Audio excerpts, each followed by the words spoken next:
sa Panginoon. Amen? At salamat po sa awitin pong iyon. Amen? At ngayon, biglaan na yun, yung awitin ng mga young people, yung Christmas medley. Amen? So, biglaan lang yun, wala sa plano yun. Kaya, para na makawitin sila. Amen? Salamat po sa Panginoon. At but anyway, as I said, let us focus this time. Amen? Amen mga kapatid? Mamaya na po yung mga, mamaya na yung Christmas party natin, mamaya na yung kainan natin. Ituon muna natin yung pansin po natin sa sandali ito. Amen? Because, the thing, mga kapatid, this time, it is all about the study of the Word of God. Amen? Amen? So, tayo mag-aaral muna po ng salita ng Diyos bago tayo magpatuloy po sandali. Amen? So, buksan natin yung Bible natin sa Luke chapter 2. Luke chapter 2. Amen? Amen. Kasama ba talaga yung pag-gano'n, yung mga pag-order ng gano'n kumari ay yung pati yung mag-deliver ay magkukunwari hindi niya alam? Ha? Ha? Kagabi lang ba yun? Ha?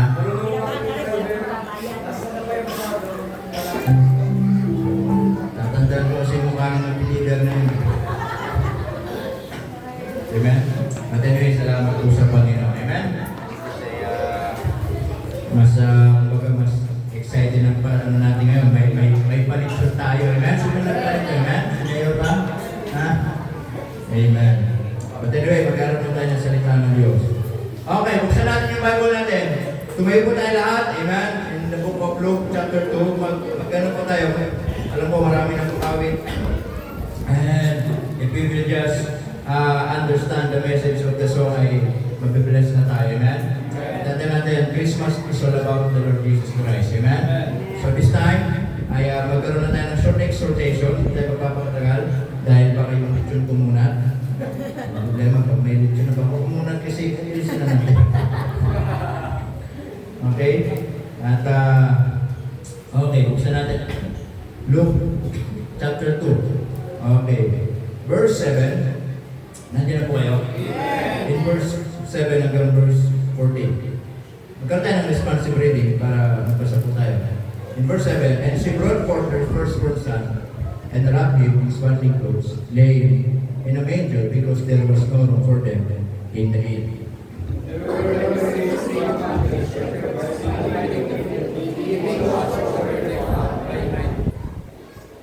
In verse 9, and lo, the angel of the Lord came upon them, and the glory of the Lord shone round about them, and they were so afraid.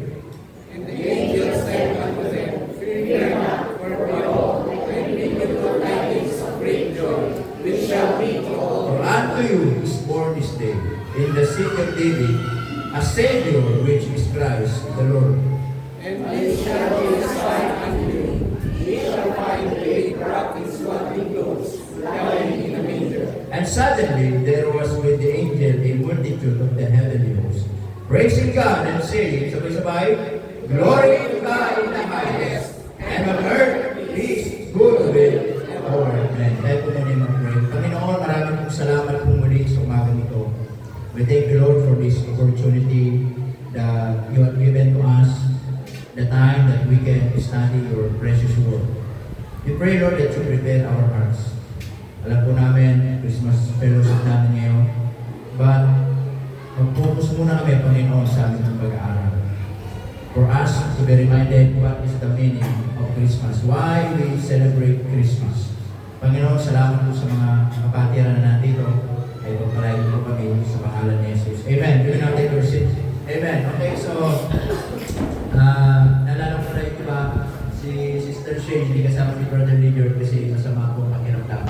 So, pray din po natin. And also, sila Brother Ernest, pumunta dito ng mga kanina, kinakit yung kasi sumali yung sinali mga anak nila sa exchange gift, gusto nila sumali. Kaya lang ay Sister Melanie daw ay may pilay daw, kaya hindi sila makasama, kaya hinatid na lang yung ano. So, pag-pray din po natin. Amen? So, yun po yung mga naalala po. So, mamaya, mga kulit, ay, tawag dito, so para mga nagtataka kayo, marami tayong mga nakadaling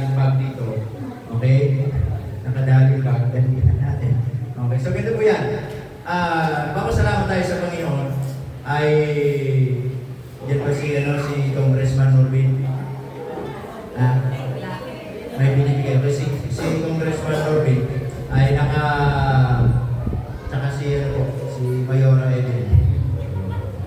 Hindi, nakasulisip sila. Kaya, Kongcha, tama? Kong Group, tsaka kay Go, ng 2 electric fan, stand fan, tsaka 3 kabang bigas. Wala na po sila po silang items. Kaya, buti, meron pa sila nakuha. And we praise the Lord for that. Amen? Then, ang plano sana natin, ipaparapol natin yung mga yon today. Katuwaan lang, okay? Wala po itong involved na pera na, katuwaan lang po ito. Okay, blessing yan, meron mga ginagamit ang Panginoon. Tama? And then, ang nangyari, si Senador Nancy, ay nakakuha ng 3 ulit kaban na bigas kay sa dating mayor po ng Kalambal na si Tini Chipeco. Kaya blessing din po yun, amen? Sabi niya, Pastor, punta ka dito sa Kuyan.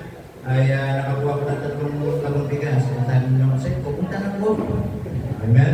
And then nung nandiyan na, then I just realized na kung iparapol sana is baka yung iba hindi mapuno, hindi na nabigyan yung iba ng pamasun andun ni Mayor, tapos di pa mapupuno, napakasulat naman.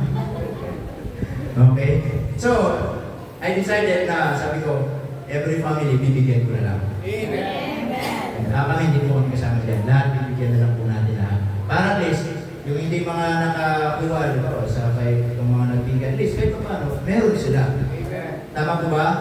So at least, yung mga ginawa ko na lang po is, para pinagkasya natin, ay ang laman po ng isang dali na yan. Bililan ko pa, sabi ko, ano kayo paglalagyan po dito? Nagpamili na si Sister Mel. Ay bumili po doon kasi ako bumibili ng biskuit ng mga bata sa dali. Sabi ko, nakita ko, ba ito na lang, maganda to. Doon na lang ako bumili. Ang problema yung isa, 50 pesos din pala yung isang ganyan. Pero at least, para lang maganda ano. Tama? At least, so sabi ko, yung 3 ganyan po, ay yung isang supot kasi, ang laman, 3 kilo. So yung isang ganyan, pag pamilya, ay 3 barot na yun. So, 1 kilo, malaking bagay na rin. And then yung iba dito mga walang pamilya o individual, ay meron pa naman dyan. Tagda 2 support, so 6 na kilo, malaking bagay na rin po. Amen po ba mga kamulit? So at least, ay blessing po yan sa atin. Amen? And then, ang paparapol na lang natin mamaya is yung isang electric fan na lang. So bakit isa na lang pa? So, kinuha na natin. Dumas sa Sunday school dito, isa na lang electric fan para gamitin na lang din pa Sunday school dyan ng mga bata. Wala na silang kukontra doon. Okay, ay nasembol ko gabi. Kasi isa na electric fan doon, ay lalo pag mainit. So sabi ko gamitin na lang doon para is, ay color blue pala yung blue. Blue yung kulay. Pati yung blue talaga yung electric fan, blue. Yung sa likod niya doon, blue din. Yung LC, blue din. Hindi na blue lahat. Pero pati, kaya mamaya, para is exciting, ay paparapol natin din isang electric fan, tsaka yung isang bed frame. So bakit po may bed frame? Para lang ng iba. Bed po namin yan. Okay, pero hindi namin masyadong nagamit yan. Halos bago pa po yan. Ang nangyari lang kasi, sila Brother Ernest, ay meron silang project ko, yung mga gamit, hindi na nila kinuha. So sabi niya, Pastor, meron bed dito, baka gusto niyo, kung gusto ninyo sa ito, sabi gusto ko. Kaya nangyari deliver dito. Kaya yun yung gamit-gamit namin ngayon, kasama ng mga tiles, yung tiles na ginamit namin sa Sunday school. So sabi namin ni Mrs., anong gagawin natin dito? Sabi namin pamigay natin sa inyo. Hindi naman namin kailangan ng 2 bed, wala na kaming space. O diba? At sabi ko kaya pag-gawin natin kay Sister Sher, hindi, makakabili naman yun. Diba? At kaya ngayon, ay yun yung kasama natin sa ipaparapol natin. Amen? At least, hindi man kayo mapunod, meron pa rin tayo bigas. Amen. Diba? Okay lang po ba yun? Amen. Kasi kung hindi okay, babaguhin ko. But anyway, para alam nyo lang po, at least yun yung ginawa ko kasi nakapagpahabol ko po actually nung bago yung araw na yun, nung ay lumana sa kanila, ay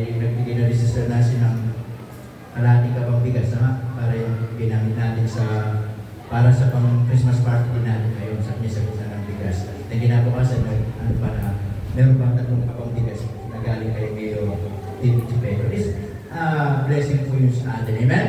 Salamat po sa Panginoon, sa mga ginagamit ng Panginoon. Amen? Then yung mga kaibigan ni Sister Sheila ay naging blessing din sa atin. Amen? Nakakatulong din po sila sa Christmas party ng mga bata. Actually, meron pang nagbigay ng juice. Tama? Yung nanay ni Dan, nagbigay na kasulisin ng mga sesto ng mga juice. Ang problema, one to sa award, sabi ko, wag na po ngayon, gamitin na lang natin yung sunod na, yung sunod na Sunday. Kasi wala na tayong sunod. At least, blessing sa atin, amen? Hindi na natin magamit kasi talagang unlimited use yung mga bata. At least, blessing po yun. Tama mga kapatid? Salamat po sa Panginoon, sa mga ginagamit ng Panginoon, amen? And we're looking forward, excited tayo next year. Yes. Kasi, yung iba yung namulat na sa katotohanan. Tama? Kung pwede lang ka. Diba? At least yung iba yung gagawa na daw sila ng paraan. Malay nyo, next Christmas party natin. Wala nang lapo ng kabang bigas. Nag-iisang kabang bigas na. Amen. Diba? Pero salamat po sa Panginoon. Blessing po yung sa church natin. Hindi lang po sa amin kundi tayo din naman ang nagbe-benefit. Tama po ba? At salamat po sa Diyos at pagpalain ng Panginoon yung mga taong ginagamit. Amen? At sana'y huwag po silang magsawa at sana'y patuloy silang gamitin ng Panginoon sa mga ginagamit din ng Panginoon. Amen? So, but anyway, tuloy po tayo. Napakil lang kasi baka nag-isip bakit ang daming mga pingkon na nadali. So, yan po yung purpose po yan. Amen po ba? Amen. So ngayon, mag-aaral po tayo sabihin ng salita ng Diyos. As I said, hindi na po ito mahaba. Just short exhortation lang. It's all about Christmas. Amen? So, message natin patungkol sa Christmas. Tama? Merry Christmas. Okay? Merry Christmas. Now, tandaan po natin, napakahalaga ng Pasko. Yung iba marahil hindi naniniwala sa Pasko, sa kanila po yun. Amen? As I said, meron din mga Baptist na yung iba talaga masyadong mataas yung pamantayan sa buhay, masyadong mataas yung kanilang standard. Pero sa kanila yun. Tama? Sa kanila yun. Ang mayroon kasi ito yung standard mo, masyadong mataas, gusto mo gaya ng iba. Mayroon yung ganun. Tama? Ngayon, kung hindi sila naniniwala sa Pasko, hindi na silang maniwala sa pagkabuhay. Di ba? Now, yung iba hindi naniniwala sa Pasko, kaya walang Pasko sa kanila. Even, talagang parang naman sila parang Iglesia ni Cristo. Iglesia ni Cristo hindi naniniwala sa Pasko. Walang Pasko sa kanila, pero pwedeng tumanggap ng ginagawa. Tama ba? Pwedeng mangaroling. Okay? Yan iba, hindi naniniwala sa Pasko. Tama? Kaya, dahil hindi naniniwala sa Pasko yung iba, pati decoration, ayaw nila ng decoration. Ano po naman ang Pasko, no? Yung ang hangin ay malamig, ang simoy ng hangin. Tapos kayo, natutulog lang po. Kapit-bahay po ang saya-saya ng Pasko. Di ba? Tama ka ba? Pero, as I said, kung yun yung kanilang preference, sa kanila yun. Pero sa atin, mga kapatid, meron tayong Pasko. Tama? At ang kaibahan lang, mga kapatid, hindi tayo nagse-celebrate ng Pasko dahil ang Pasko ay December 25. Nagse-celebrate tayo ng Pasko dahil meron Kristo yung pinanganak. Amen? Sabi na, hindi, masama yung mga dekorasyon, masama yung Christmas tree na yan. Tama? Sa kalangan ng Jeremiah, yung mga pagharo, nagputol sila ng mga kahoy-kahoy, tapos ginawa nilang Christmas tree at sinamba nila. Yun yung masama eh. Ito magiging masama pag niluhuran natin. Ito magiging masama pag sinamba natin, inalaya natin. Yun, masama yun. Pero pag yung dekorasyon lang, wala akong nakikitang masama dyan. Amen. Naintindihan niyo po mga kapatid? Hindi naman tama naman mga pagano yung mga... Pero ang problema kasi, sinamba nila. Tayo hindi naman natin sasabihin yung Christmas tree. Tama ba kapatid? Minsan yung mga maliit na bagay sa kanila, napakamalaking bagay. But as I said, problema nila yun. Amen po ba mga kapatid? Pero sa atin, meron tayong Pasko, amen? Meron tayong Pasko. At ang Pasko, mga kapatid, ay patungkol sa Panginoon, amen? So, anong gagawin natin mga kapatid? Mga kapatid kong minamahal, anong gagawin po natin? Number one, this coming Christmas, ito lang po yung gusto kong i-share po sa inyo. Focus on the things that are spiritual. Amen? Focus on the things that are spiritual kasi nababago na po kung paano mag-celebrate ng mga tao ngayong Pasko. Minsan ng mga tao, they are so materialistic. They are patungkol na lamang sa mga bagay na material. Kailangan ngayong Pasko makabili ng ganito, ngayong Pasko meron kaming ganito, kailangan ngayong Pasko may bago kaming rep, may bago kaming TV, may bago kaming damit, may bago kaming sapatos, may bago kaming brick, may bago kaming lahat na lang. Kawawa na ako, pati Pasko, brick ka lang, bibili ka lang ng Pasko. Ngayong Pasko kailangan may bagong toothbrush. Kaya minsan, makita niyo yung mga tao, di ba, pag Pasko mga kapatid, bago yung damit, bago yung suot, bago lahat. Kasi minsan, ito na lang nakapokus ng tao ngayon. Amen mga kapatid? Nais ko kong sabihin, ang Pasko ay patungkol po sa ating pong Panginoon. Amen. Amen. Paano naman yung mga tao walang pambili ng bago? Paano naman yung mga taong salat sa buhay? Paano nila may hindi yung Pasko nila kung walang material? Kaya mga tao, mga kapatid, they are celebrating Christmas, pero nakakalimutan nila, masyado silang nakapokus ngayon sa mga material na bagay at kaysa sa mga spiritual na bagay. Amen? Mga kapatid, ang Pasko ay binabago ng sanlibutan. Walang masama sa Pasko. Amen? Praise the Lord, meron tayong Pasko na nagpapaalala sa atin na mayroong Panginoong ipinanganak. Amen? Pero ang ating kaaway, sinisira ang pinaka-ibig sabihin ng Pasko. Kaya pag darating ang Pasko, mga kapatid, amen? Sinisikap, sirain yung pangalang Panginoong Jesucristo at gustong isingit ang katauhan ng Santa Claus. Tama po ba mga kapatid? Minsan meron yung mga makikita mga decoration, wala na pong Merry Christmas. Ano nakalagay? Merry Xmas. Tama mga kapatid?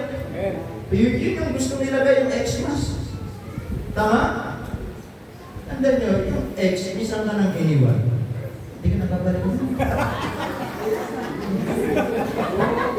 Pero yung si Christ, hindi ka iiwan niya. Amen.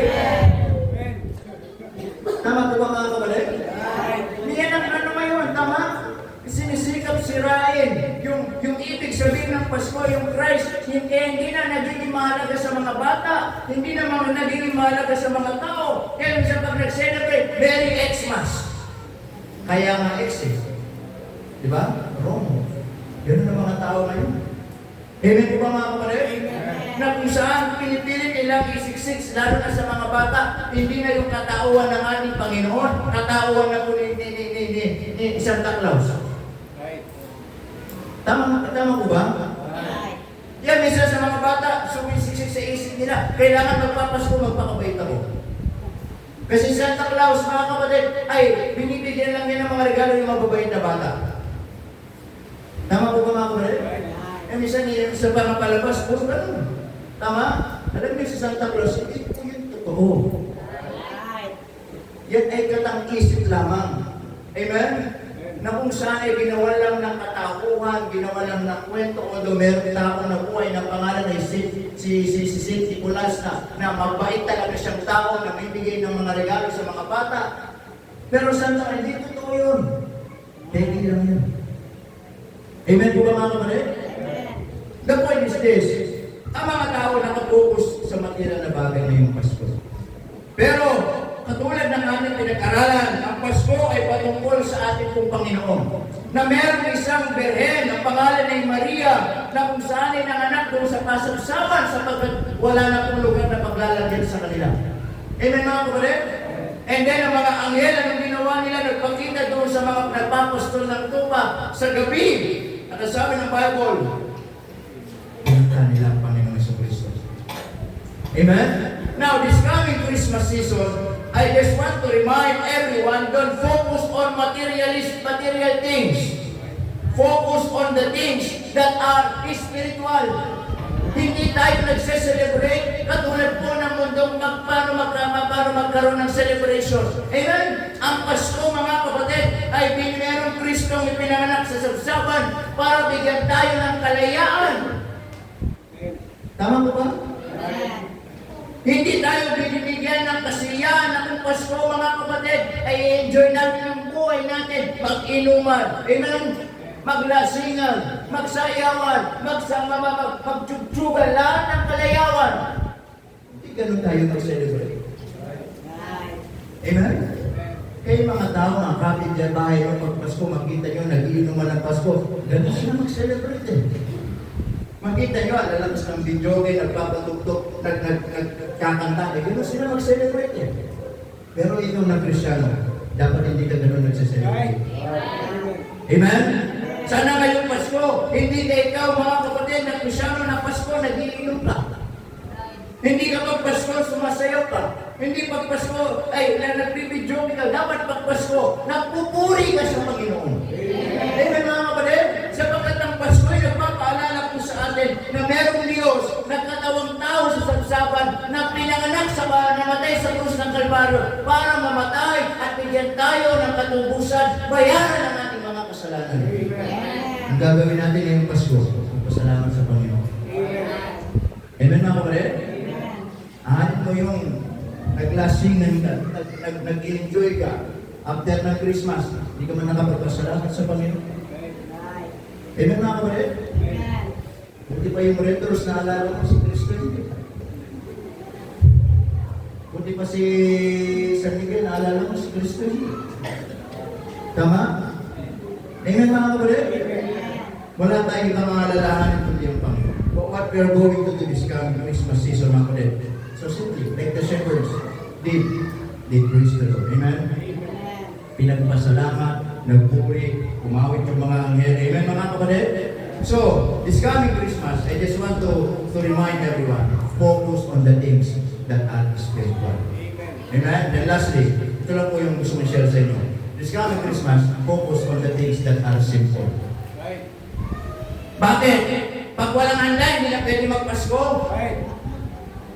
Kawawa naman kami hindi nakatanggap. Ang Pasko ng Domingo, malulot ang Pasko namin. Kayo mga nakatanggap dyan, tapos na, no? Dapat sabihin nyo kasi, magbibigay yung mga 5 araw bago magpasko. Hindi yung unang linggo pa lang magbibigay na. Wala pang kinsenas, ubus na. O ngayon ulit ano. Alright? So the point is, mga kapatid, focus on the things that are simple. It doesn't mean wala kang pang Noche Buena o bahala nung ano na yan, hindi na masayang Pasko. Kaya minsan ng mga tao ganun eh. Kailangan ngayong Pasko, meron kaming bagong salaset, meron kaming bagong appliances, masarap ang pagkain namin. Amen? Eh paano naman yung walang pagkain? Listen to me very carefully. This coming Christmas, kung ano meron ka, pwede na, magpasalamat ka sa Panginoon. Hindi mo kailangan ikumpara yung handa mo sa handa ng kapitbahay mo. Hindi mo kailangan magipag-competition sa pagkain mo, sa pagkain nila. Hindi porke nakita may kapitbaba ngayong Pasko, nakatanggap ng malaking 13 mansion, ang laki ng repa. Aba, hindi pwede. Makabili nga. Hindi pwedeng ganun mga kapatid. Amen? Hindi pwedeng magipag-competition tayo, hindi tayo materialism. Hindi it's not about materialism, mga kapatid. Amen po ba? Hindi ibig sabihin, ba, ngayong Pasko, mga kapitbahay ko, pumatay ng 2 baka. Kami, ang dalang namin ay payless. Pero big play ko naman. Pwede na rin siguro. Mga kapatid, minsan kapag ganun yung gagawin natin, hindi mo may enjoy ang Pasko. Amen? Magpapasko ka na pag inamdam mo, kawawa ka. Magpapasko ka na akala mo hindi ka binibless ng Panginoon. Magpapasko ka na akala mo sila lang yung maraming pera. Sila lang yung pinagpala, tapos ikaw ito lang meron ka. Mapalit, mali. Focus on the things that are sinful. Amen? Eh kahit nga, noodles lang ang pagkain nyo eh.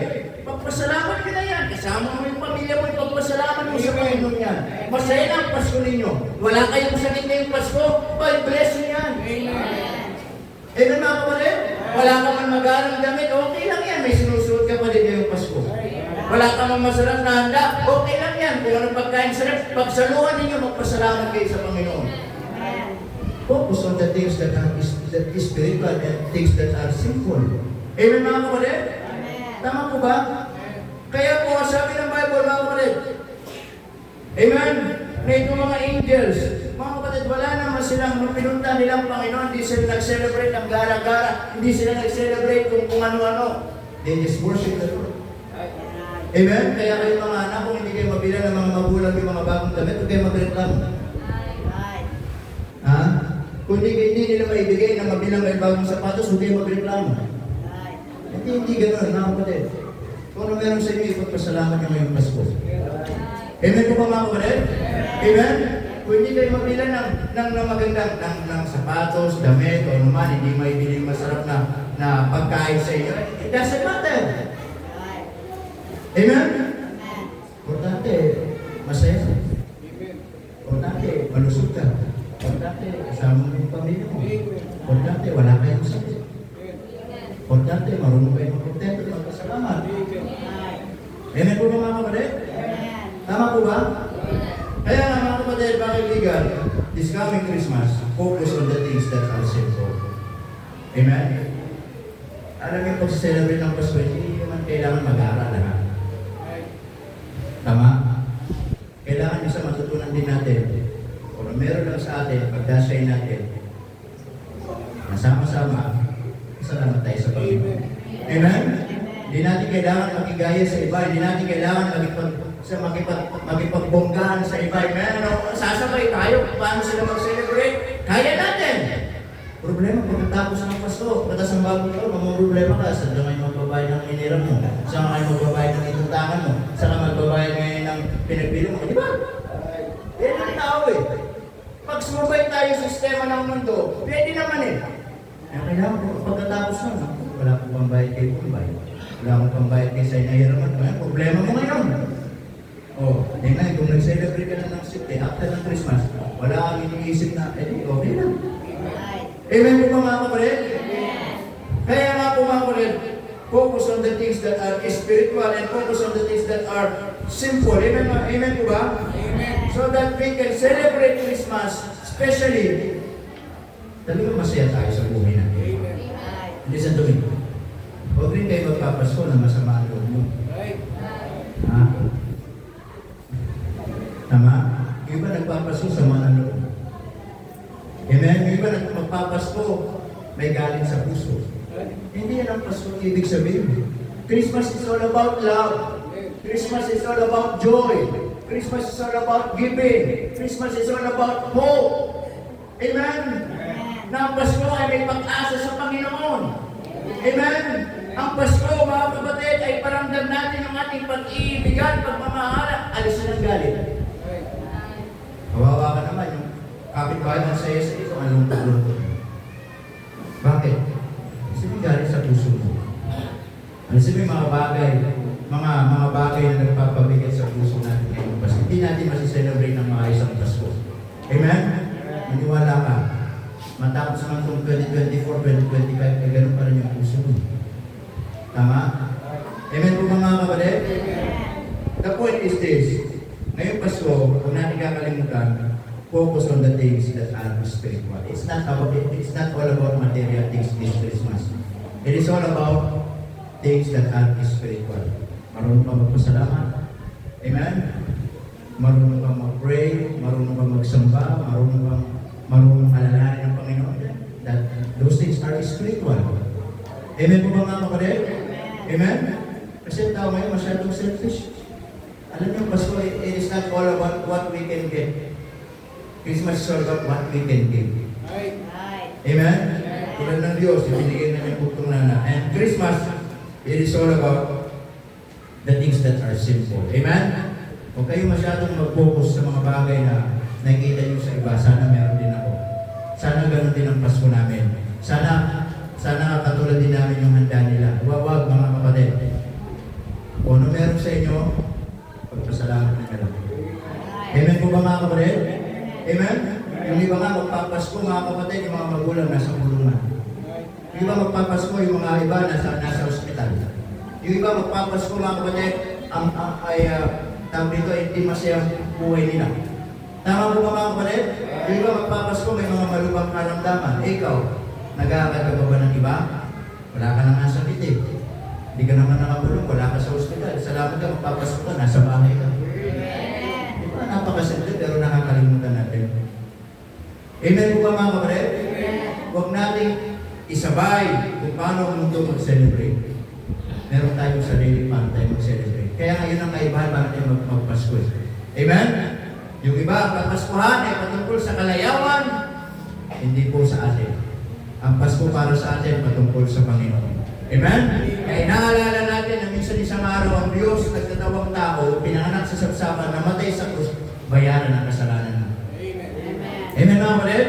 Na actually yung kamatayan niya, pagkapanganak niya, para sa lahat. Di ba? Nasabi ng Bible, mga kapatid, in verse 10, nasabi ng Bible, and the angel said unto them, fear not, for behold, I bring you good tidings of great joy. That is the gospel.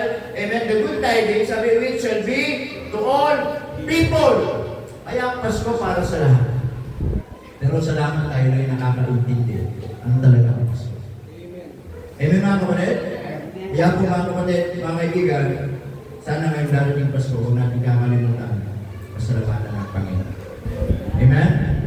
Papurihan ng Panginoon sa lahat ng kanyang ginawa sa buhay po natin. Amen po ba mga kapatid? Na minsan, maraming mga bagay na hindi natin hiningi, binibigay ng Diyos.